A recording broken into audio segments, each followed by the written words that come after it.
Assalomu alaykum do'stlar. Siz bilan Pulmanba kanali va bugun sizlarga juda qiziqarli mavzu tayyorladik.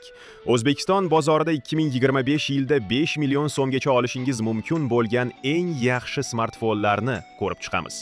Bu ro'yxatda faqat narxi emas, balki ekrani, kamerasi, tezligi va quvvatlanishi bilan ham o'zini ko'rsatadigan modellarga to'xtalamiz. Agar siz yangi telefon olishni rejalashtirayotgan bo'lsangiz, bu video albatta siz uchun.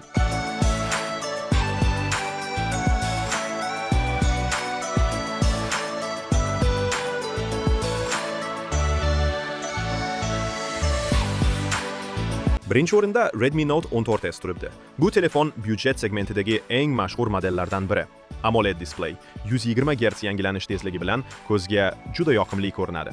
MediaTek Helio G99 Ultra protsessori esa kundalik foydalanish va hatto yengil o'yinlar uchun yetarli kuchga ega. Eng katta afzalliklaridan biri 108 megapikselli kamera. Bu narxda bu haqiqiy topilma. 5000 mAh batareya va 67 wattlik tezkor quvvatlash sizni butun kun davomida quvvat muammosidan xalos qiladi. Narxi hozircha 2.903.100.000 so'm atrofida.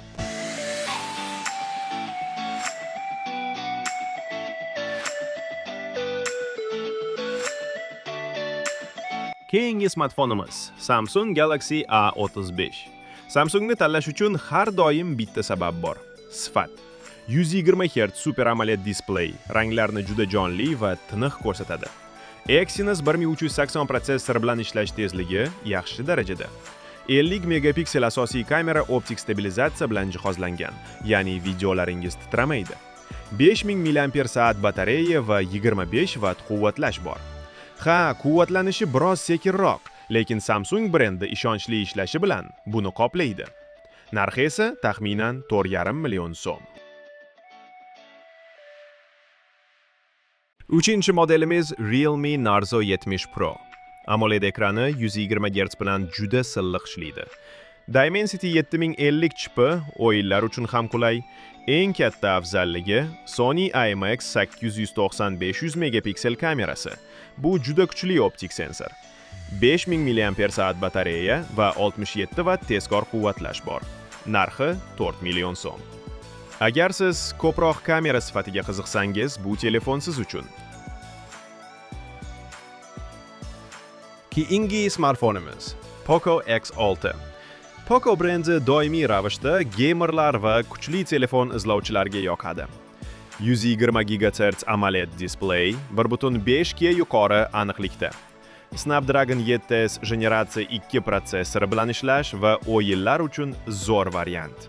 64 megapiksel kamera optik stabilizatsiya bilan. 5100 mAh batareya va 67 watt tezkor quvvatlash. Narxi 4 million so'm. Agar siz kuchli protsessor va yuqori ishlashni istasangiz, Poco X6 eng yaxshi tanlov.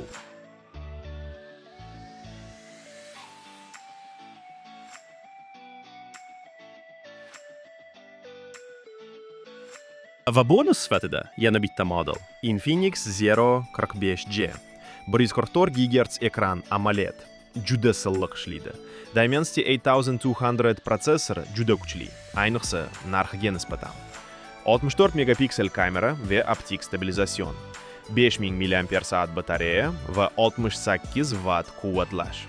Narxi esa atigi 3.900.000 so'm. Infinix brendi so'nggi yillarda jadal rivojlanmoqda va Zero 40 bunga isbot. Demak, 2025-yilda 5 million so'mgacha sotib olishingiz mumkin bo'lgan eng zo'r smartfonlar shu.